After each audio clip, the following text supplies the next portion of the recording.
Hello everyone, welcome to my YouTube channel smart maths with Ravi sir. तो आज कक्षा 11वीं का गणित का पेपर हुआ है, हाफ ईयरली एग्ज़ाम का। तो इस पर आज हम डिस्कस करते हैं। जैसा कि पिछले वीडियो में हमने कक्षा 10वीं और 9वीं के प्रश्न पत्र पर डिस्कस किया था, स्टार्टिंग के 5 प्रॉब्लम्स जो हैं उन पर हम आज डिस्कस करने जा रहे हैं। तो सभी शिक्षक साथी और सभी विद्यार्थियों को पुनः मेरा नमस्कार। हम आज डिस्कस करेंगे कक्षा 11वीं के मैथ्स के पेपर पर, जो कि अर्धवार्षिक का पेपर आज हुआ है। तो चलिए पहले प्रश्न पर हम देखते हैं कि पहला प्रश्न है सही विकल्प चुनिए। तो देखिए बच्चों, बहुत ही सिंपल से क्वेश्चन आए थे आज। पहला है अभाज्य संख्याओं का जो समुच्चय होता है वो समुच्चय कैसा होता है। तो अभाज्य संख्याओं का जो समुच्चय होता है, इसमें आप देखें कि अभाज्य संख्याएं कैसी होती हैं। 2 से स्टार्ट होगी, 2, 3, 5, 7, है ना, 11, 13। तो ये अनंत अभाज्य संख्याएं हो सकती हैं। तो ये जो समुच्चय होगा, कैसा समुच्चय होगा? अपरिमित समुच्चय होगा। ठीक है, इसमें जो समुच्चय है वो अपरिमित समुच्चय होता है ना। इसमें अवयव होंगे, अपरिमित अवयव होंगे, बहुत सारे अवयव होंगे। दूसरा है निम्न में से कौन सा जो फलन है वो मापांक फलन है। तो मापांक फलन मीन्स मॉड्यूलस फंक्शन। तो मॉड्यूलस फंक्शन को हम इससे रिप्रेजेंट करते हैं मॉड एक्स से, है ना। मॉड एक्स, मॉड वाई, जो भी है। तो हमारा जो आंसर है वो द होगा, मॉड्यूलस फंक्शन, है ना। ठीक है, ये हमारा जो ऊपर जो निशान बना हुआ है वो ब्रैकेट का, इसको आप मॉड्यूलस फंक्शन नहीं लेंगे, आप जो द आंसर है वो होगा। ठीक है, ऊपर वाला जो है ग्रेटेस्ट इंटीजर फंक्शन है ना, महत्तम पूर्णांक फलन। ब वाला जो है ये यह महत्तम पूर्णांक फलन है। तो हमारा आंसर जो होगा वो मॉड्यूलस फंक्शन का द होगा। ठीक है, ये महत्तम पूर्णांक फलन है। चलिए अगला है के किस मान के लिए, के किसी मान के लिए जो पूर्णांक है आयोटा रेस टू 4k + 1 का मान क्या होगा। तो देखिए आपको पता होना चाहिए कि आयोटा रेस टू 4k, है ना, यानी आयोटा पर 4 के मल्टीपल की कोई भी पावर होगी तो उसकी वैल्यू कितनी होती है? 1 होती है। ठीक है, तो आयोटा रेस टू 4k + 1 है, तो iota raise to 4k into iota. ठीक है, तो इस पूरे की वैल्यू हो गई 1। क्या बचा हमारे पास? केवल आयोटा। मीन्स जो आंसर है आपका आ वाला करेक्ट होगा। ठीक है, आपको याद होगा iota raise to 4n 1, iota raise to 4n + 1 iota, है ना, आयोटा रेस टू 4n + 2। ठीक है, इस टाइप से हमने क्वेश्चन किए थे ना। तो ये आयोटा स्क्वायर यानी -1 और आयोटा रेस टू 4n + 3। ठीक है, तो इस प्रकार से हमने ये किया था, माइनस आयोटा, ऐसे ये होते हैं। ठीक है बच्चों, तो हमारे पास जो दिया है आयोटा रेस टू 4k + 1 के लिए जो वैल्यू होगी वो क्या होगी। तो आयोटा रेस टू 4k + 1 के लिए वैल्यू जो होगी वो आयोटा होगी। ठीक है, तो हमारा ए जो है वो करेक्ट आंसर होगा आ। चलिए अगला है रोज के अक्षरों से बनने वाले 4 अक्षरों के अर्थपूर्ण या अर्थहीन कैसे भी बने वो कुल कितने होंगे। तो देखिए रोज में कितने अक्षर हैं? 4 अक्षर हैं। इससे बनने वाले कुल कितने होंगे? फैक्टोरियल 4। फैक्टोरियल 4 की वैल्यू आपको पता है 4 × 3 × 2 × 1, है ना। 4 × 12 और 12 दूनी 24। तो हमारा स जो होगा करेक्ट आंसर होगा 24। ठीक है बच्चों, चलिए अगला क्वेश्चन देखते हैं हम।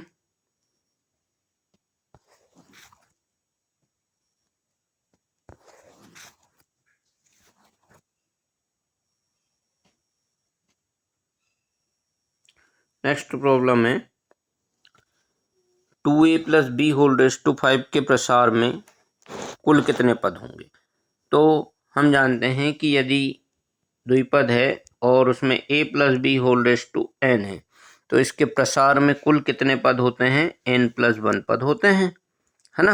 जैसे आप a प्लस बी का होल स्क्वायर करोगे तो उसमें 3 पद आते हैं, a प्लस बी का होल क्यूब करते हैं उसमें 4 पद आते हैं, तो a प्लस बी का पावर n हो तो उसमें n प्लस 1 पद आएंगे, है ना। तो इसमें कुल पदों की संख्या तो यहाँ पर 5 की पावर है हमारे पास, तो कुल पद कितने होंगे? 6 पद होंगे, एक अधिक पद होगा, ठीक है, पदों की संख्या में एक ज़्यादा हो जाएगा। चलिए अगला है सरल रेखा 5x minus Y plus 4 equal to 0 का ढाल। तो देखिए पहले ये समीकरण जो दिया है इसको हम हमारे सरल रेखा के समीकरण y equal to m x plus c के रूप में यदि लिखते हैं तो ये हो जाएगा y बराबर 5x प्लस 4, है ना। अब इसकी कंपेयर आप y equal to m x plus c से करें तो हमारे लिए प्रवणता क्या m होती है, ढाल या प्रवणता या स्लोप, तो m इक्वल टू क्या हो गया 5, हमारा स जो है वो करेक्ट आंसर होगा, ठीक है। बहुत ही सरल था, केवल आपको इधर पक्षांतर भर करना है y का, तो हमारा समीकरण जो बन जाएगा वो y equal to m x plus c के फॉर्म में बन जाएगा, यानी y equal to 5x plus 4। यदि इसी का अंतःखंड पूछे तो c बराबर 4, ठीक है। तो ये इंटरसेप्ट स्लोप फॉर्म है सरल रेखा का, है ना, ढाल प्रवण और अंतःखंड रूप, ठीक है बच्चों। चलिए अगला क्वेश्चन देखते हैं। अगला प्रश्न हमारे पास है रिक्त स्थानों की पूर्ति करना है, बहुत ही सिंपल से प्रॉब्लम है इसमें भी आपको। देखिए सबसे पहला दिया है कि समुच्चय ए बराबर दिया है a कॉमा बी, तो इसमें उपसमुच्चयों की संख्या, तो देखिए हमें ये पता होना चाहिए कि कोई भी समुच्चय है उसमें यदि अवयव n है तो उसमें उपसमुच्चयों की संख्या 2n हो जाती है, क्लियर। अब इसमें कितने अवयव दिख रहे हैं आपको? 2, तो इसमें उपसमुच्चयों की संख्या 2 मीन्स कितने हो जाएंगे? 4, यानी इसमें कुल उपसमुच्चयों की संख्या 4 होगी। यदि कहीं 3 अवयव दिया, मान लो एक अनदर एग्जाम्पल कि एक समुच्चय ए बी सी ये देते मान लो, तो हम क्या इसमें पूरे उपसमुच्चय लिख कर देखोगे क्या आप रफ कॉपी में, रफ वर्क में? बिल्कुल नहीं करना है ऐसी गलती।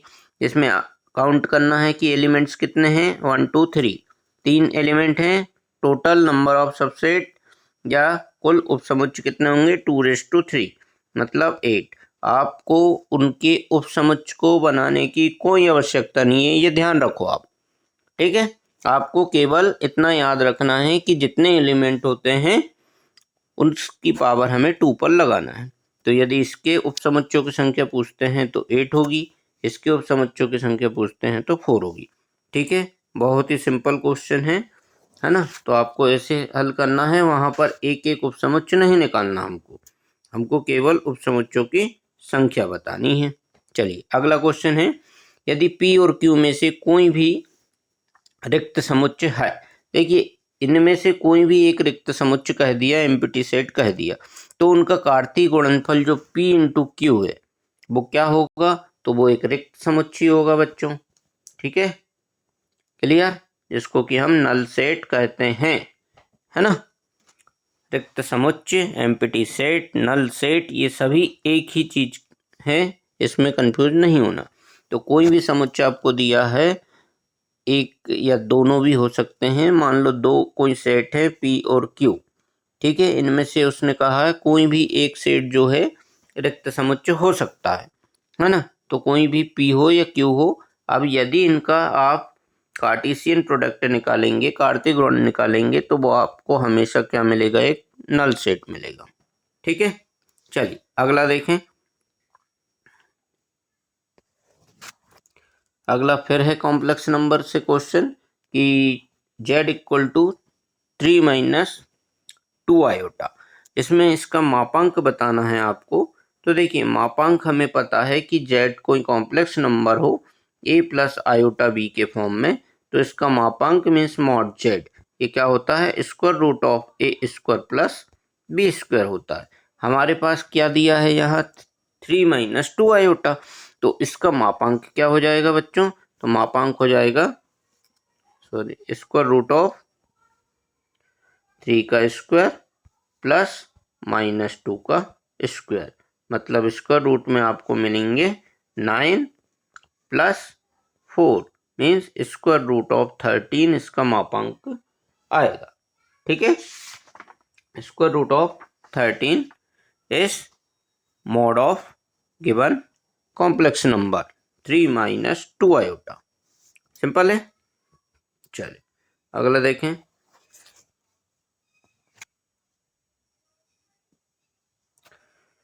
अगला है कि ए एन दिया, अच्छा फैक्टोरियल 5, फैक्टोरियल 5 की value simple 5 into 4 into 3 into 2 into 1। ठीक है ना। तो 5 चौको 20, 20 3 60, 60 दूनी 120। फैक्टोरियल 5 का मान होगा 120। क्लियर। चलिए अगला है, हमें ए एन दिया है 2n+5। इसमें प्रथम पद का मान, प्रथम पद यानी a1। तो देखिए आपको ए एन दिया है तो उसमें ए एन, एन की जगह 1 रखना है केवल, तो a1 आ जाएगा आपका। a1 क्या होगा, तो हम n के प्लेस पर 1 रखेंगे। 2 इंटू 1 प्लस 5, तो 2 इंटू 1 मीन्स 2 प्लस 5। हमारा आंसर क्या होगा बच्चों, 7। ठीक है, तो 7 इज करेक्ट आंसर। सिंपल है। चलिए अगला देखें।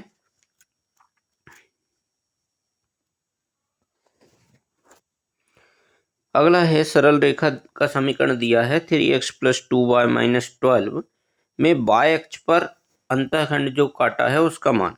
तो पहले आपको इसमें ये पता होना चाहिए इसका अंतःखंड रूप। तो हम देखते हैं कि ये हो गया था हमारे पास 3x + 2y, पेन से ही नहीं चल रहा है, इक्वल टू 12 है ना। पूरे इक्वेशन को हम 12 से भाग देंगे तो ये बचेगा x/4 और यहाँ y/6 बराबर 1। ये हमारा हो गया अंतःखंड रूप x/a + y/b = 1। अब इसमें पूछा है कि y अक्ष पर काटा गया अंतःखंड, तो y अक्ष पर कौन सा अंतःखंड काटा, 6। हमारा आंसर क्या होगा, 6। सिंपल, आ गया होगा सभी को समझ में। चलिए अगले प्रश्न की ओर बढ़ते हैं हम। प्रश्न क्रमांक 3। प्रश्न क्रमांक 3 में हमारे को सत्य और असत्य बताना है हमें। तो देखिए सबसे पहला है, दो सरल रेखाएं परस्पर समांतर होती हैं यदि और केवल यदि उनके ढाल समान है, तो ये सही है, करेक्ट आंसर है, सत्य है ना। यदि m1 बराबर m2 होता है तो सरल रेखाएं क्या होंगी, समांतर होंगी। और यदि m1 इंटू m2 ये -1 होता है तो रेखाएं लंबवत होंगी, परपेंडिकुलर होंगी। ये दोनों कंडीशन आपको पता होनी चाहिए सभी को, है ना। तो ये सत्य है।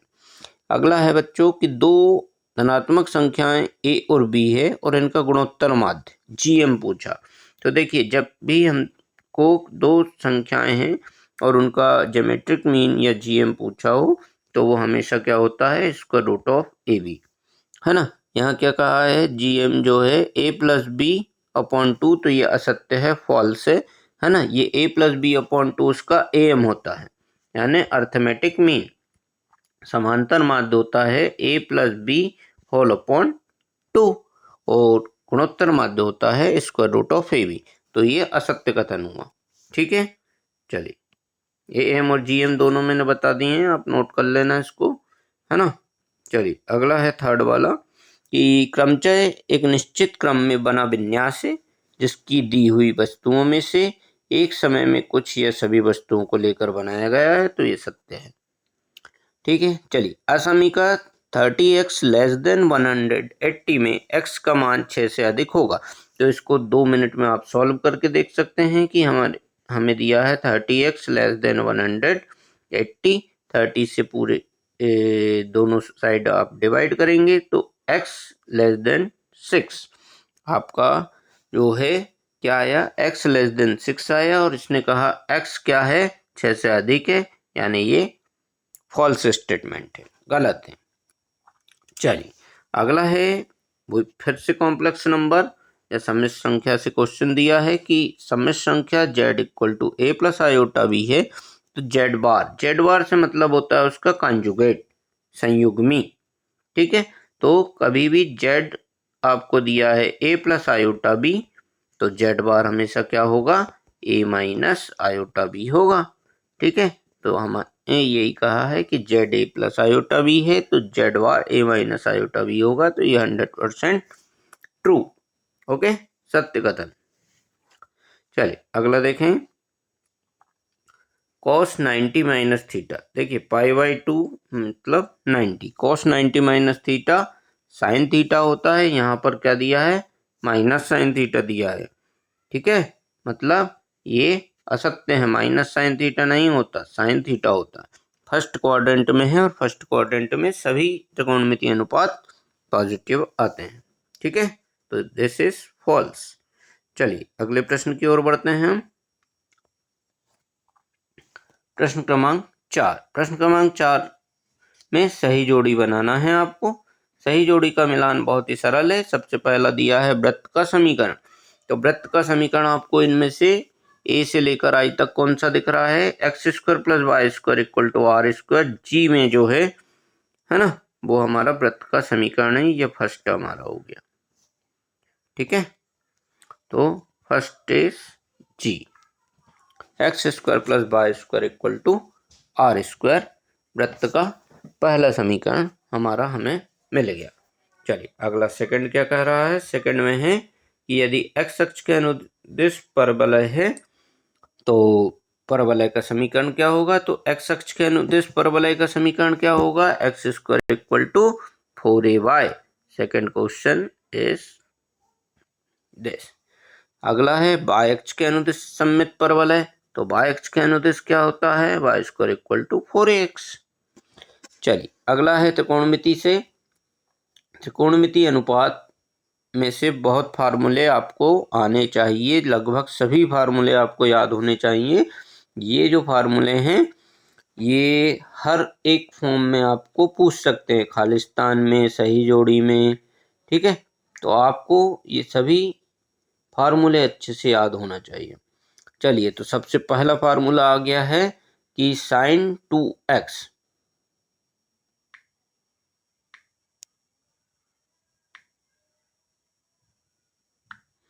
साइन 2x का फार्मूला क्या होता है, तो हमें पता है sine 2x equal to 2 sine X into cos X होता है। ठीक है, और इसमें वो वाला फार्मूला हमें कहीं नहीं दिख रहा है, हमें फार्मूला टेन की टर्म्स में दिया है। तो हमारा जो टेन का फार्मूला होगा 2 tan x upon 1 plus ten square x. ठीक है, तो ये बी पर दिया है, तो ये फोर्थ वाला हो गया हमारा बी। ठीक है, अगला दिया है tan 2x। देखिए tan 2x और sin 2x ये बिल्कुल मिलते जुलते फार्मूले हैं। ये ई में जो दिया है उसी के सामने ये पांचवा होगा हमारा, tan 2x का 2 tan x upon 1 minus ten square x. ठीक है बच्चों, तो आपको इस प्रकार से फार्मूलों को अच्छे से पता होना चाहिए। थोड़ा सा माइनर सा डिफरेंस है इसमें, यहाँ पर प्लस है, यहाँ पर माइनस है। ठीक है, चलिए अगला है sine pi minus x. Sine pi minus x क्या होता है, तो देखिए पाई माइनस एक्स मतलब कौन से क्वाड्रेंट में पहुंच गए हम, सेकंड क्वाड्रेंट। ऐसे क्वाड्रेंट हमने बताए थे, ये फर्स्ट क्वाड्रेंट होता है, ये सेकंड क्वाड्रेंट होता है, ये थर्ड क्वाड्रेंट होता है और ये फोर्थ क्वाड्रेंट होता है ना। आपको हर एक चीज समझकर करनी है। ऐसा नहीं है कि हमारे पास सही जोड़ी में आई तो हमें बस केवल उतना पता हो, है ना, खालिस्तान आया तो केवल उतना पता हो, हमें समझ के करना है, रट्टा नहीं लगाना है। तो यहाँ पर ये सेकंड क्वाड्रेंट की बात हो रही है, pi minus x. Pi minus x यहाँ पर साइन क्या होता है, पॉजिटिव होता है, और 180 के साथ चेंज नहीं होते, मतलब साइन पाई माइनस एक्स क्या होगा, साइन एक्स होगा। ठीक है, तो सिक्स्थ वाला कौन सा होगा हमारा, ए।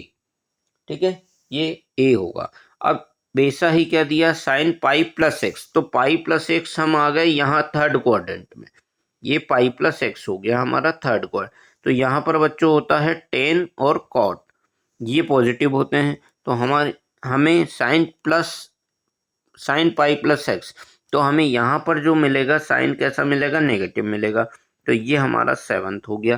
तो इस प्रकार से हमको करना है सही जोड़ी। इसको आप टेबल को रबर में बना सकते हैं, पर आपको समझ के करना है, ठीक है, ओके। अगला प्रश्न देखें हम। चलिए प्रश्न क्रमांक 5 की ओर बढ़ते हैं हम। प्रश्न क्रमांक 5 हमें एक शब्द में उत्तर लिखने वाला है। एक शब्द या एक वाक्य में इसका उत्तर लिखना है। पहला प्रश्न है इसमें कि बिंदु 0 0 यानी मूल बिंदु से गुजरने वाली तथा ढाल जिसका या प्रवणता m है उस सरल रेखा का समीकरण। तो देखिए सरल रेखा के जो समीकरण है उसके आपने सभी फॉर्म पढ़े होंगे। इसमें कौन सा फॉर्म आ रहा है, मूल बिंदु से गुजरना मतलब y = mx, ठीक है। मूल बिंदु से गुजरने वाली सरल रेखा का समीकरण है जो कि कितना स्लोप बना रही है, m स्लोप, या ढाल जिसका क्या है, प्रवणता जिसकी m, ओके। चलिए अगला है बच्चों, an = 4n-3 हो तो a17 का मान, ठीक है। तो a17 निकालना है आपको यहाँ पर। तो n का मतलब हमको क्या रखना है, 17 मान रखना है n बराबर। चलिए 17 मान रखेंगे तो 4 × 17 -3, 17 चौको 68, 68 -3 मतलब कितना हुआ हमारा 65। करेक्ट आंसर हमारा होगा यहाँ 65, ठीक है। बहुत ही सरल है, सभी क्वेश्चन आप आराम से इनको कर सकते हैं, है ना। अगला क्वेश्चन है बेटा, तो 6p2 तो 6p2 को सॉल्व कर सकते हो आप, है ना। तो फैक्टोरियल 6 डिवाइड बाय फैक्टोरियल 6 -2 मतलब फैक्टोरियल 6 डिवाइड बाय फैक्टोरियल 4। अब इससे बाहर निकाल लो आप, 6 और 5 बाहर आ जाएंगे, फैक्टोरियल 4 से कैंसिल हो जाएगा, 6 × 5 = 30, आपका 6p2